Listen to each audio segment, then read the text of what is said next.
What up, guys? Welcome back to the channel, man. Today we are going to be sneak peek finishing up the canopy. We went with a temporary solution, which we're going to talk about here in a moment. But before we get into the video, I wanted to mention to you guys that we are going to be lighting this area up out here with Hyperlite's LED high bay light. These things have some serious output. I got in contact with Hyperlite and told them the dimensions of my work area out here. And of course they have like some scientific software that tells them the exact amount of light fixtures that we need. We're gonna be installing these guys later in the video, but for now, let's go ahead and get back to it. So today we're gonna be picking back up on the patio out back. We have two beams that we gotta get hung out here.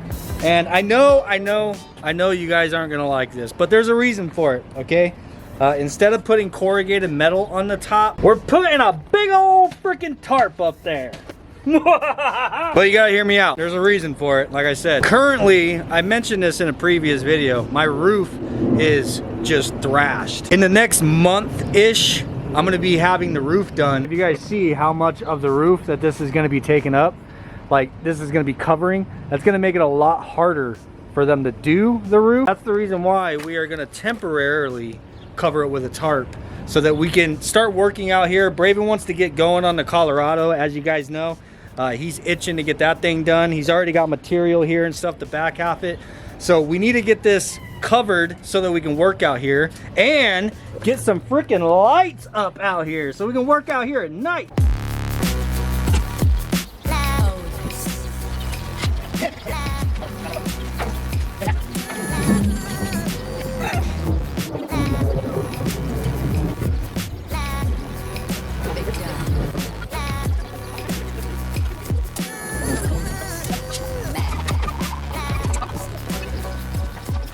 All right, so we went through and got these two beams cut down to the size they needed to be to fit in between there.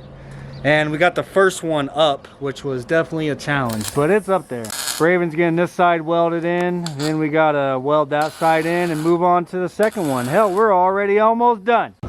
Here you go, sir. Very nice. I didn't clean it up, but I figured the welder would just melt right through the slag, you know?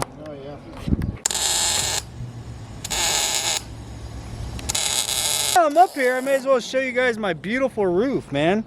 So I had an inspector come out and he marked all the wind damage. You can see his chalk marks on here still. So a lot of these shingles have been blown up by the wind and it creases them like that.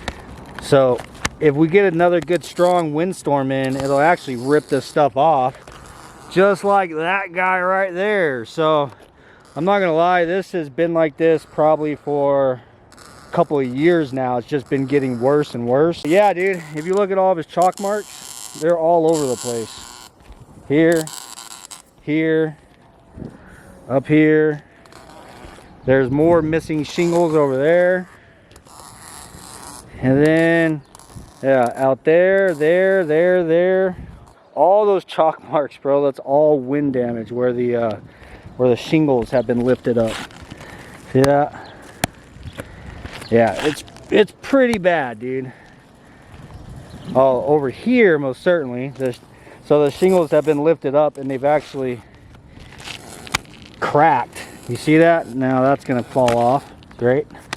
But yeah, dude, definitely needs to be done. So, and that is the reason why we're not gonna put the corrugated metal on yet, because if you see how much this thing overlaps my roof, it just make it a pain in the ass to actually get the roof done. Matter of fact, that'd probably charge me extra if I don't end up doing it myself. I've been kind of thinking about doing it myself because I have a few friends that are roofers, you know, or at one time used to be, that are willing to come help. So I don't know, we'll see. Braven and I are going to do the tear off, but as far as putting all the new shingles on, I don't know about that yet. We'll figure it out. But just to show you guys, clarify, that's the reason why we're going to temporarily do the tarp for now, so that it'll be a lot easier to get the roof actually done. After the roof is done, we'll take the tarp off and then put the corrugated metal up.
summer is upon us here in Arizona.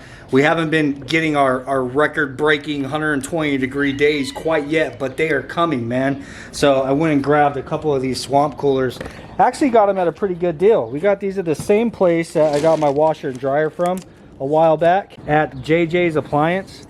650 bucks a piece I paid for these. So pretty good deal, where most stores, they have them at Home Depot and stuff, and they're like over 700, so a little cheaper than your average department store. Anyhow, I'm gonna get these things set up really quick.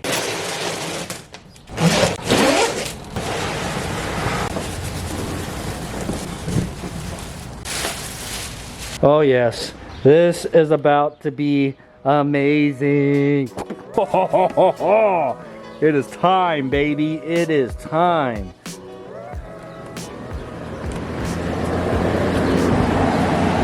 Yes, absolutely yes. All right, so we got the canopy done. Dude, it's so dark underneath here.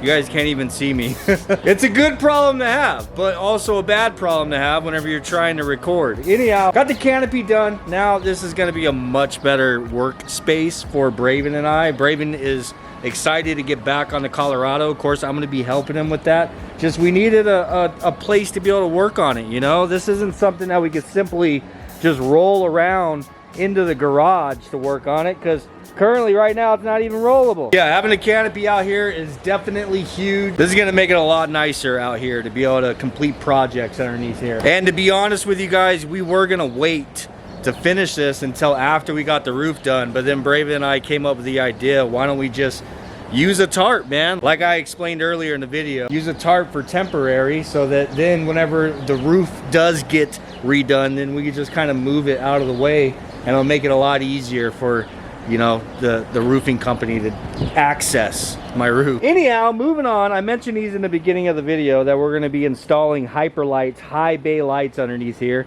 They sent out 5. They said that this right here is going to be plenty enough light to illuminate underneath here and be plenty enough light for us to work under. Go along with the new workspace, man, I went and picked up a couple of coolers. I hope it's not killing the audio too terribly bad, but to be completely honest with you guys, it's getting hot in Arizona, man. So this is going to kind of be a thing that I can't avoid. We're gonna have to have coolers out here. They definitely put out a lot of air. And I got 2 of them, so if Braven and I are out here working together, you know, we can position one on him, I can position one on me, you know, so anyhow, that's definitely gonna be huge, along with the new canopy, of course. So down to Phoenix nut and bolt. Everything inside of this bag right here costs $18, man, which is just huge, because if I was to go to Home Depot, don't mind the Home Depot bag. Phoenix nut and bolt don't really have bags, and I had this bag just in the door of the truck. That's kind of funny. It's in a Home Depot bag. You can see the receipt. Phoenix bolt. Anyhow, yeah, all of this costs $18, which is freaking sick. If I got all this at Home Depot, I probably would have spent like $60. So what we're going to be doing is, you got to take these eye bolts, and I'm just going to install an eye bolt everywhere I want to put a light. These light fixtures are as simple as it can be as far as installing them. So you flip this guy over, you have this hook that basically just screws into the top side of the light. Whenever you screw this guy on, there is a set screw on the light fixture itself that you tighten down so this thing can't come loose. And then you also have a jam screw up here so that it can't come off of your eye bolt. Yeah, so once I get these installed up there on the C-purlin, the lights will just simply hang, and then reinstall this safety screw so they can't come off if it gets crazy windy out here. And that's basically it, dude. These things, each one of them have a plug.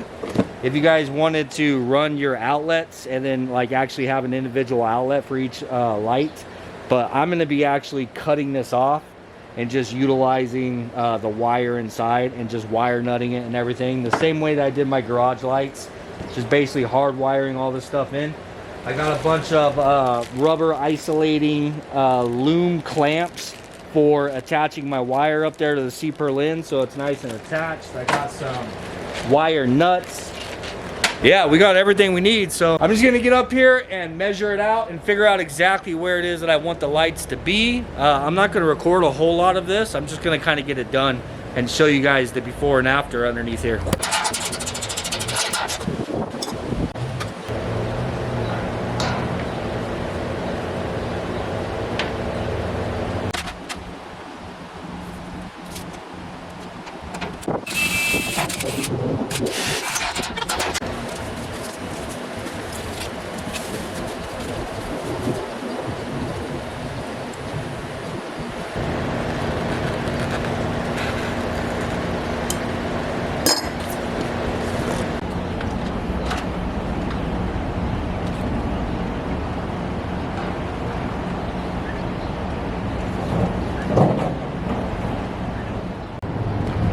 Well, there they all are, dude. They are all hung up and they are all lit.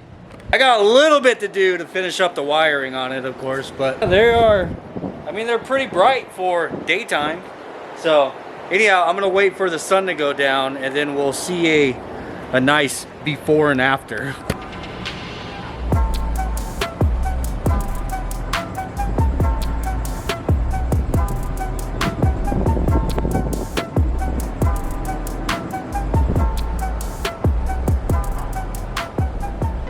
There it is, man. It's actually really not bad. This is pretty freaking bright underneath here, but it's not like overwhelming. I will say that I think we would probably benefit from maybe getting 2 more and hanging them out here on this outside beam. So I ended up putting 3 on this one, the 1, 2, 3, and then I staggered it and put 2 on the back. Also, Brave and I were talking about, we used to have lights underneath here. We're probably gonna do that again, like right above the workbenches, you know what I mean? Just put a nice light strip going across here, or a couple of those like 4-foot light fixtures, and then that will not only illuminate the workbench, but of course the light will spill out here a little bit. So that's why I favored that side with the 3 fixtures. But I think in combination of doing that and maybe putting a couple more out here, but dude, this is good enough to get us going, you know what I mean, to get started.